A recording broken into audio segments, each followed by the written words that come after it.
ક્ષેત્રમાં આગળ વધીએ તો આપણે ત્યાં એક કહેવત છે, બધે કાગડા કાળા. કારણ કે આવી જ ઘટના સુરતમાં પણ બની, જ્યાં ખાખી વર્દીધારીએ દુકાનદારને લાફા ઝીક્યા. આવો જોઈએ સુરતમાં પોલીસની વરવી સુરત.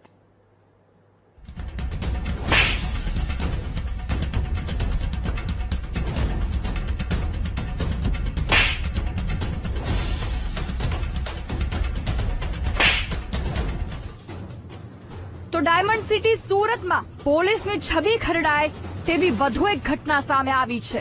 શહેરના ઉમરા પોલીસ મથકમાં ફરજ બજાવતા એક કોન્સ્ટેબલે કાયદો હાથમાં લઈને વેપારી સાથે મારપીટ કરી. કોન્સ્ટેબલની જો હુકમીની ઘટના સીસીટીવી કેમેરામાં કેદ થઈ ગઈ છે. મોડી રાત્રે દુકાન ખુલ્લી રાખવા જેવી સામાન્ય બાબતે પોલીસ કર્મીએ જે પ્રકારે હિંસક વર્તન કર્યું તેનાથી સ્થાનિક વેપારીઓમાં રોષ અને ભયનો માહોલ જોવા મળી રહ્યો છે. ઘટના પછી પોલીસ અને પીડિતા શું કહી રહ્યા છે, આવો સાંભળીએ. એ તો આવી હતી, બે ગાડી આવી હતી. એક ગાડી પહેલા, એક ગાડી પછી આવી હતી. પછી અમે મૂકતા હતા સામાન, 12 વાગે ગયા હતા. એક લાઈન વાળા જમાદાર આવ્યા હતા, દૂધ લઈને જતા રહ્યા, નીકળી ગયા. પછી અમે મૂકતા વાર લાગી ગયા, કલાક 2 કલાક સાહેબ અંદર મૂકવું પડે સામાન.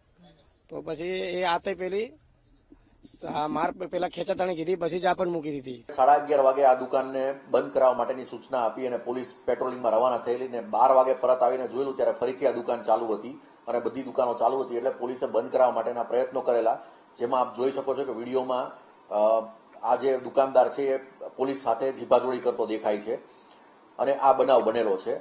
પોલીસે જે કાર્યવાહી કરી છે એ જેન્યુન કાર્યવાહી છે અને પબ્લિકના સહકાર માટે અને એમના સારા માટે પોલીસ આવી કડક કાર્યવાહી કરતી રહેશે. બંને ઘટનાઓમાં આલા અધિકારીઓ પોલીસ કર્મીઓને બચાવતા દેખાઈ રહ્યા છે, ત્યારે બંને ઘટનાઓમાં સમજાવટથી પણ કામગીરી થઈ શકી હોત તેવું લોકો કહી રહ્યા છે. અમદાવાદ અને સુરતની ઘટનાથી પોલીસની કામગીરી સામે લોકમાનસ પર ગંભીર સવાલો ઉઠી રહ્યા છે.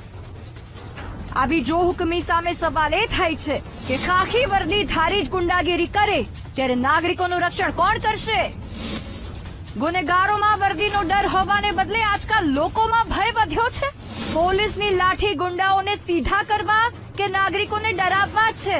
અમદાવાદ સુરતમાં જવાબદાર પોલીસવાળાના પટ્ટા ઉતરશે કે છાવરાશે?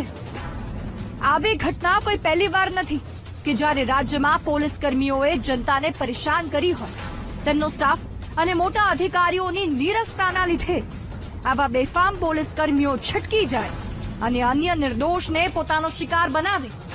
ત્યારે જોવું રહ્યું કે બંને ઘટનાઓમાં શું કાર્યવાહી થશે. Bureau report, VTV news.